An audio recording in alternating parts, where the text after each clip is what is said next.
Hello students, welcome back to my YouTube channel Agam classes. I hope आप सभी लोग बहुत अच्छे होंगे। और आज का हमारा टॉपिक है बेसिस। हमने इससे पहली वाली वीडियो में एसिड्स के बारे में पढ़ा था। अगर जिसने नहीं देखा है तो उस वीडियो को जाकर के पहले देखते, क्योंकि जब एसिड समझ जाएंगे तभी आप बेस को समझ पाएंगे। तो बेसिस हमारे क्या है? A base is a substance which dissolves in water to produce hydroxide ion. वहां पर हम लोग देख रहे थे एसिड्स में क्या निकल रहे थे, H+ आयन निकल रहे थे। इनको हम लोग कहते थे हाइड्रोनियम आयन। और यहां पर हमारे क्या निकलेंगे, OH- आयन। इनको हम लोग क्या कहेंगे, हाइड्रोक्साइड आयन। ठीक है, आपको ध्यान रखना है इन सब बातों का कि अ base is a substance which dissolves in water. पानी में डिजॉल्व होने के बाद उसमें कौन सा आयन निकलेगा, हाइड्रोक्साइड आयन। इसको हम लोग OH- आयन भी कहते हैं। इसकी रिएक्शन देखें हम लोग। सोडियम हाइड्रोक्साइड एक बेस है। ठीक है, कैसे बेस है? क्योंकि जब ये वाटर में डिजॉल्व होता है तो ये Na+ और OH- में ब्रेक हो जाता है। ठीक है, तो सोडियम आयन मिल जाता है हमें और हाइड्रोक्साइड आयन मिल जाता है। जिसमें हाइड्रोक्साइड आयन मिलता है हम लोग उसको कहते हैं बेस। ठीक है, नेक्स्ट हमारा टाइप्स ऑफ बेसिस क्या है? स्ट्रॉन्ग बेसिस क्या है? A base which completely ionises in water and thus produces a large amount of hydroxide ion OH- ion is called a strong base. अब देखिए स्ट्रॉन्ग बेस क्या होगा, जब भी कोई भी मान लीजिए हमने कोई बेस लिया, जैसे मान लीजिए NaOH ले लिया। ठीक है, तो ये जो है तुरंत ही डिजॉल्व हो जाए और कंप्लीट आयनाइज हो। मतलब जितना OH- आयन था वो पूरी तरीके से अलग हो जाए, उसको हम लोग क्या कहेंगे, स्ट्रॉन्ग बेसिस। मतलब हमें कंप्लीट OH- आयन किसी भी कंपाउंड से अगर मिल जाते हैं तो उसको हम लोग क्या कहेंगे, स्ट्रॉन्ग बेसिस। इसका एग्जांपल क्या है, KOH और NaOH। ठीक है, फिर हमारा नेक्स्ट आता है वीक बेसिस क्या है।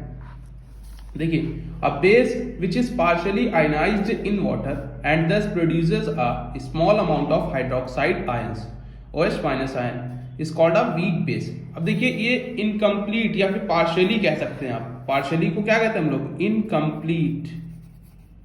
जिसमें इनकम्प्लीट आयनाइजेशन होता है, मतलब आयंस पूरी तरीके से ब्रेक नहीं हो पाता है। ठीक है, तो उसको हम लोग क्या कहेंगे, वीक बेसिस। जैसे हमारा एक एग्जांपल देखिए दे रखा है NH4OH। NH4OH जो हमारा ब्रेक होता है वो NH4+ और OH- में। अब यहाँ पे अगर देख सकते हैं आप, तो पूरी तरीके से अगर देखा जाए तो यहाँ पे हाइड्रो जो ये कंपाउंड है पूरी तरीके से वाटर सॉल्युबल नहीं हो पाता है, कि जिसमें ये जो ब्रेक करना है इसको, ठीक है, वाटर में डिसॉल्व करेंगे तो ये आयनाइज होगा। आयनाइजेशन फॉर्म हम लोग इसी को कहते हैं कि एक आयन और दूसरा आयन से टूट जाए, मतलब एक कैटायन और दूसरा एनायन में। तो यहाँ पे OH- आयन जो होगा वो पार्शियली डिसॉल्व होगा, मतलब पूरी तरीके से कंप्लीट इसकी रिएक्शन नहीं होगी। तो इसको हम लोग क्या कहेंगे, वीक बेस। मतलब कि बेस जो है पूरी तरीके से नहीं डिसॉल्व। प्रॉपर्टीज ऑफ बेसिस क्या होती हैं? Basis have bitter taste. Bitter मतलब कह सकते हैं तीखा। ठीक है, तीखा टेस्ट होता है इनका, थोड़ा सा कड़वा टाइप का। बेसिस फील सोपी टू टच। अब सोपी मतलब जैसे आपने सोप वगैरह देखे होंगे तो वो थोड़ा सा सॉफ्ट टाइप के होते हैं, तो उसी तरीके से बेसिस भी हमारे चिकने थोड़े से होंगे। Bases turn red litmus to blue. अब ये क्या करते हैं, रेड लिटमस को किसमें कन्वर्ट कर देते हैं, ब्लू में। आप अगर इस चीज को याद रखना चाहते हैं तो यहाँ पे एक चीज याद रख सकते हैं, ठीक है, बलनी बा बेस। आपको इधर समझा देते हैं, बी बा है तो इसको बेस समझ लीजिएगा। ला लाल रेड ब्लू। अगर हमारा लिटमस पेपर कैसा है, रेड है, तो इसको ब्लू कन्वर्ट कर देता है। हमने इससे पहली वाली वीडियो में एसिड के लिए भी ये देखा था, आप लोग को याद होगा। अनिल अनिल क्या था, ये एसिड था अगर, तो ये ब्लू लिटमस को किस में कन्वर्ट कर रहा था, रेड में। और ये रेड लिटमस को किस में कन्वर्ट कर देगा, ब्लू में। ठीक है, ध्यान रखिएगा, याद रखिएगा इस चीज को। ये टेस्ट में भी आप लोग लिख सकते हैं। Basis conduct electricity. बेसिस क्या करते हैं, कंडक्ट करते हैं इलेक्ट्रिसिटी को। तो ये इलेक्ट्रोलिसिस एक प्रोसेस होती है, हम लोग पढ़ेंगे, तो उसमें भी ये यूज होता है। ठीक है, नेक्स्ट हमारा यूजेस ऑफ बेसिस। बेसिस क्या के यूजेस क्या है? Sodium hydroxide NaOH is used in the manufacture of soap, paper and a synthetic fibre called rayon. अब देखिए ये जो सोडियम हाइड्रोक्साइड है हमारा, वो यूज किया जाता है किसमें, सोप्स में। आप लोग लाइवा वगैरह अगर कभी उठा के देखें, उसके पीछे लिखा रहता है कि किस चीज से बना हुआ है। कॉम्पोजिशन अगर आप पढ़ेंगे बैक साइड पे, तो वहाँ पे सोडियम हाइड्रोक्साइड इन सब चीजों का कॉम्पोजिशन दे रखा होता है, तो वहाँ पे आप लोग इस चीज को देख सकते हैं। ठीक है, calcium hydroxide called slaked lime, इसका दूसरा नाम है स्लेक्ड लाइम, चूना भी कहते हैं इसको, is used in the manufacture of bleaching powder. Bleaching powder सभी यूज करते हैं घर पे वॉशिंग क्लोथ्स के लिए। ठीक है, magnesium hydroxide is used as an ant अब ये एंट एसिड्स क्या है, जब हमारे अंदर एसिडिटी ज्यादा हो जाती है, जैसे हमारे स्टमक में एसिडिटी बढ़ गई, तो अब हम क्या करेंगे, बेसिस, उसमें बेसिस का यूज करेंगे। बेस क्या करेगा, एसिड को न्यूट्रलाइज कर, तो बेस यहाँ पे कौन से यूज किया जाता है, मैग्नीशियम हाइड्रोक्साइड, इसको कहते हैं हम लोग MgOH होल ट्वाइस। ठीक है, ये हमारा किस तरीके से यूज किया जाता है, एंटासिड्स।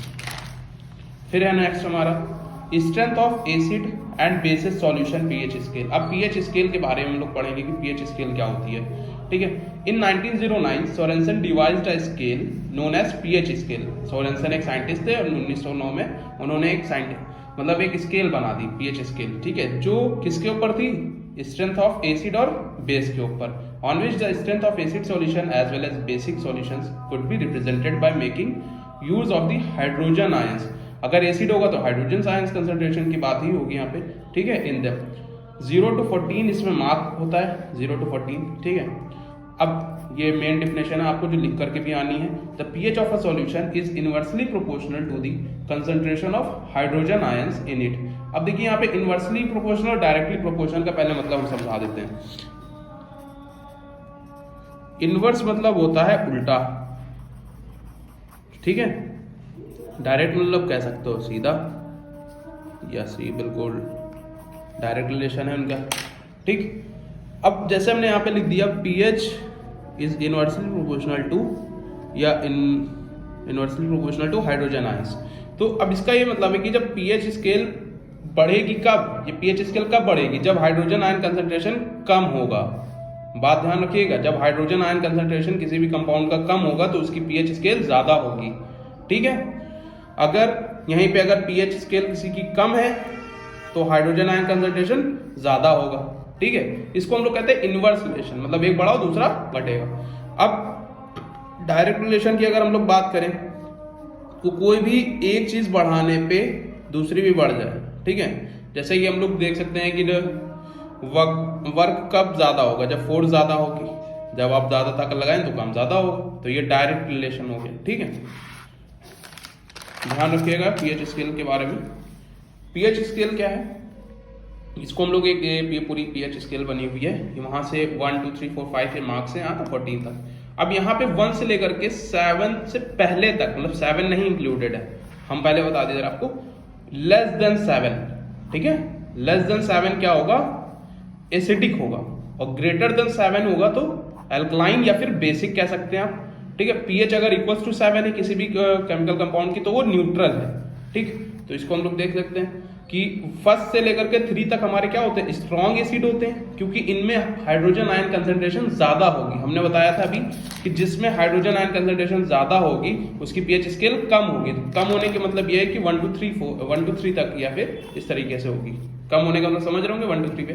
फिर इसी तरीके से जब हाइड्रोजन आयन कंसंट्रेशन जो होगा हमारा बढ़ेगा तो पीएच स्केल क्या हो जाएगी, घटेगी। फिर हाइड्रोजन आयन कंसंट्रेशन मेरा कम होने लगेगा जब, है ना, वीक एसिड के बारे में अगर हम लोग बात करें तो वहां पे क्या होगा, स्केल 4 5 6 या 7 से पहले तक रहेगी, ये वीक एसिड्स कहलाएंगे हमारे। इसके बाद 7 पे न्यूट्रल होता है और 8 9 10 11 तक हमारे वीक बेसिस होते हैं और उसके बाद फिर स्ट्रॉन्ग बेसिस होते हैं। ठीक है, आप इस चीज का ध्यान रखिएगा और ये अपने दिमाग में बैठा लीजिएगा। पीएच इक्वल टू 7 है तो न्यूट्रल है, पीएच ग्रेटर देन 7 है तो अल्कलाइन या बेस है, लेस देन 7 है तो एसिडिक है।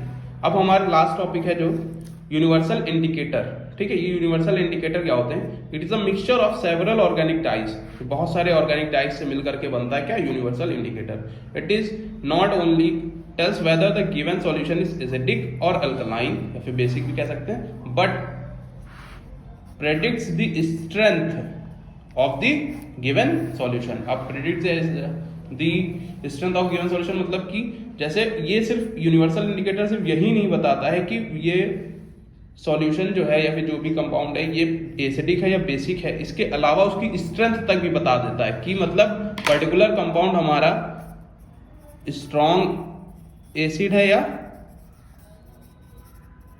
वीक बेस है। समझ रहे हैं? उसकी स्ट्रेंथ भी बता देता है क्या, यूनिवर्सल इंडिकेटर। तो आप लोग समझ गए होंगे। बाकी पीएच का अगर हम लोग आपसे कोई जनरली आपसे कोई पूछ लेता है कि यूज का है, अगर जैसे हम लोग देखा जाए तो सबसे ज्यादा इसका यूज तो हमारा यही होता है, used in pH scale for the maintenance, है ना, ऑफ आई ड्रॉप्स। कभी भी आप लोग आई ड्रॉप यूज करते हैं या फिर कुछ भी, तो आंखों में जब इसको डालते हैं तो थोड़ा सा आप लोग क्या लगता है कि झंझनाहट टाइप की होती है। आप कभी आयोडेक्स यूज करते हैं तो उसमें थोड़ी सी आपको अलग ही लगता है।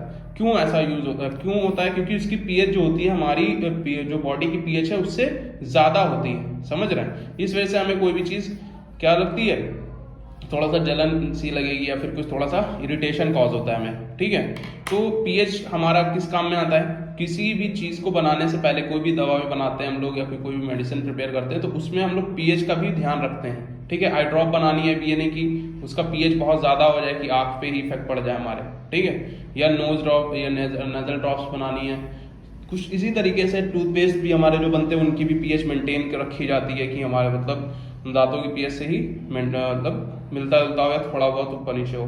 कोशिश यही की जाती है कि उसी पीएच का हो ताकि कोई रिएक्शन ना हो, कोई किसी तरीके का इरिटेशन ना हो। ठीक है, तो आप लोग को ये बात समझ में आ गई होगी कि पीएच क्या होती है। नेक्स्ट टॉपिक हमारा जो होगा वो सॉल्ट होगा, इस चैप्टर का लास्ट टॉपिक होगा।